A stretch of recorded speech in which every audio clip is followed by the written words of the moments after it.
My name is Mohsen Behzad Karimi, and I'm here today on behalf of Independent Farsi. During the last week, we heard a strong sentiment from European Parliament addressing the current issues in Iran.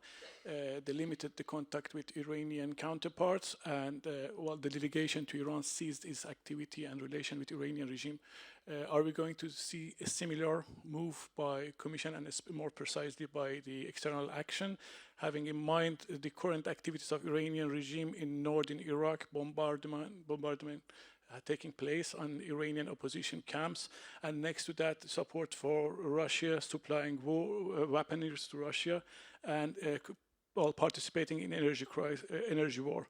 And the second question I have for Peter is about the JCPOA and close future of the JCPOA, how the current event affects the JCPOA. Are we going to see any of the partners initiate trigger the sanction snapbacks, or is there any development on that? Thank you. Thank you, Peter. Thank you, Salam. Well, on the first part of your question, when it comes to actions, especially claimed by the Revolutionary Guards in shelling and firing at the targets in the Iraqi region of Kurdistan, we issued already a statement twice on this. We said these attacks are unacceptable.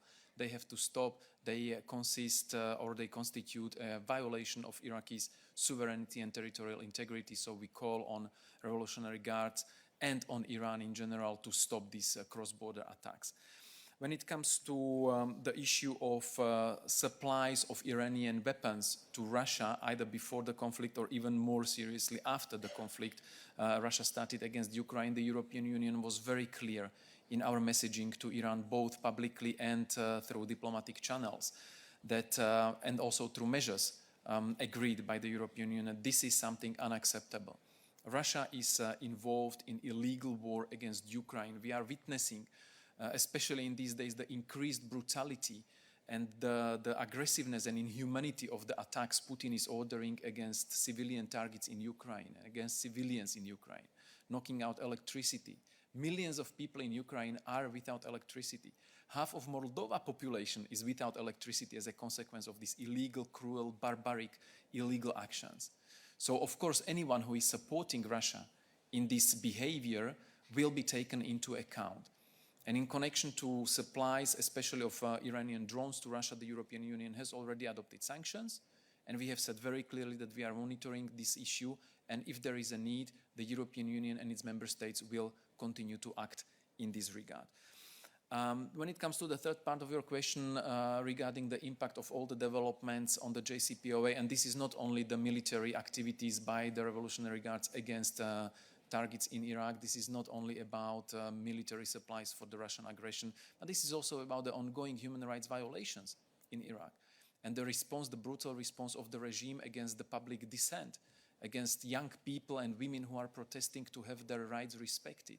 So the European Union is, of course, watching this, and this is also contributing to the overall mood in our relations and to the actions of the European Union and its member states.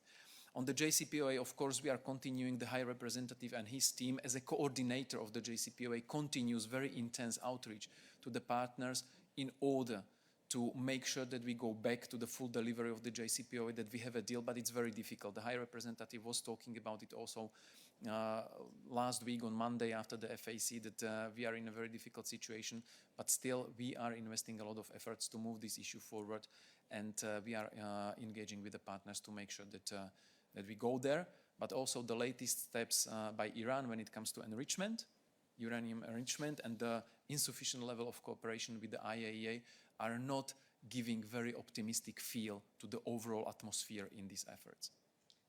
Thank you very much, Peter. Are there any questions for Peter on other subjects? First of all, yes, I'll give you the floor for a follow-up. Yes, thank you. I want to ask more concretely. We see cease of any sort of contact with Iranian counterpart from the parliament. Concretely, are we going to see any cease of diplomatic relation with the Iranian counterparts from the Commission on External Action or not? You continue regardless of 47 kids being killed on the street in Iran, and regardless of all the violations, JCPOA or non-JCPOA, Ukraine and all others. Are we continuing to have a relation with the Iranian regime at the level of Commission on External Action or not? Unless the member states decide otherwise, there will be continued engagement with Iran, because this is the DNA of the European Union. We see engagement as the way to solve problems. I mean, look at Putin. He is committing the worst crimes against humanity.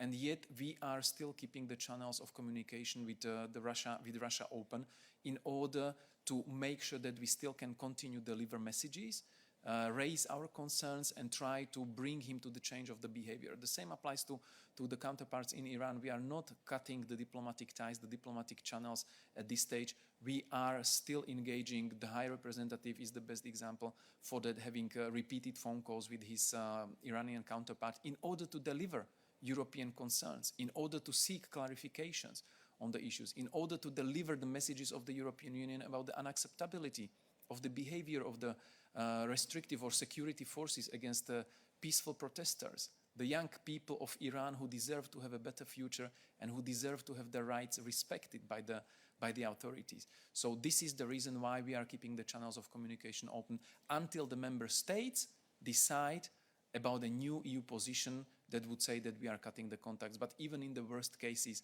of international behavior, the EU is not cutting the channels of communication because we believe in engagement.